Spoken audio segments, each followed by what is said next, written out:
फारिस में सुल्तान सुलेमान नामी एक बादशाह था जो भेस बदल कर शहर में घूमने का शौकीन था। वालिद के इंतकाल के बाद तख्त नशीन होने पर भी उसकी ये आदत कायम रही। तख्त नशीनी की तमाम रसूमात पूरी हुई। नौजवान सुल्तान ने शाही लिबास उतार दिया। उसने अपने वजीर आजम को भी तैयार होने का हुक्म दिया और दोनों आम शहरियों का लिबास पहनकर दारुल हुकूमत की कम जानी पहचानी गलियों की तरफ निकल गए। एक सुनसान गली से गुजरते हुए सुल्तान के कानों में औरतों की तेज आवाजें पड़ी, जैसे वो किसी बात पर बहस कर रही हों। सुल्तान ने दरवाजे की एक दरार से झांका तो देखा कि एक वसी हॉल में 3 बहनें सोफे पर बैठी बड़े जोशो खरोश से बातें कर रही हैं। बातों से अंदाजा हुआ कि वो इस बात पर गुफ्तगू कर रही हैं कि वो किस किस्म के मर्द से शादी करना चाहती हैं। सबसे बड़ी बहन बोली, काश मेरी शादी शाही नान बाई से हो, मैं तो रोज ताज़ा नान खाऊंगी।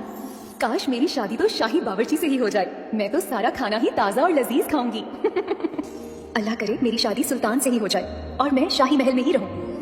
ये गुफ्तगू सुनकर सुल्तान बहुत महजूज हुआ। उसने दिल ही दिल में फैसला किया कि इन तीनों की ख्वाहिशें पूरी करेगा। उसने वजीर आजम से कहा कि इस घर को याद रखे और अगली सुबह इन खवातीन को दरबार में हाजिर करे। वजीर आजम ने हुक्म की तामील की। अगली सुबह वो तीनों बहनों को उन्हें कपड़े बदलने का भी ज्यादा मौका दिए बगैर महल ले आया। दरबार में उन्हें एक एक करके सुल्तान के सामने पेश किया गया। जब वो झुक कर आदाब बजा लाए तो सुल्तान ने अचानक पूछा, बताओ क्या तुम्हें याद है कि तुमने कल रात क्या ख्वाहिशें की थी? डरो मत, सच सच जवाब दो।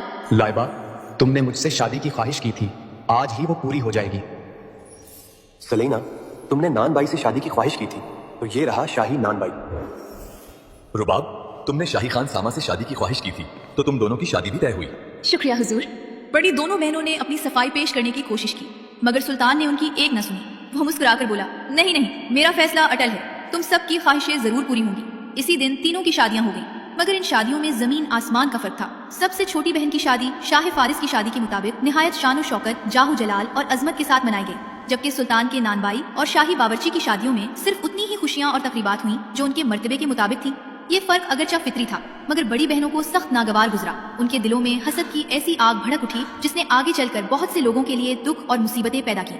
कई दिनों के बाद जब पहली मर्तबा उन्हें एक दूसरे से तन्हाई में बात करने का मौका मिला, जो शाही हमाम में हुआ, तो वो अपने जज्बात छुपाने में नाकाम रही। एक ने दूसरी से कहा, देखो तो सही उसके कितने नखरे हो गए हैं। अच्छा होता अगर हम भी सुल्तान की ख्वाहिश कर लेते। अब वो एक मलका है और हम उसके गुलामों की बीवियां। ये बात मुझे याद ना करवाओ। याद तो रखना पड़ेगा। ऐसा भी तो हो सकता है कि अब वो मलका ही ना रहे।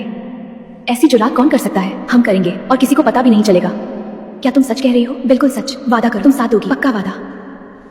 अपने इस शैतानी मंसूबे को अमली जामा पहनाने के लिए दोनों बहनें अक्सर मिल बैठती और तरह तरह की साजिशें सोचती। हालांकि जाहिर में वो लाइबा सुल्तान के साथ पहले की तरह मोहब्बत और खुलूस का बर्ताव करते। दूसरी तरफ लाइबा सुल्तान भी हमेशा उनसे नरमी और शफकत से पेश आती रही। बहुत अरसे तक उन बदखाहों को कोई ऐसा मंसूबा ना सूझा जो कामयाब होता दिखाई दे, मगर आखिरकार वली अहद की मुतवक्का पैदाइश ने उन्हें वो मौका दे दिया जिसकी वो मुद्दत से मुंतजिर थी।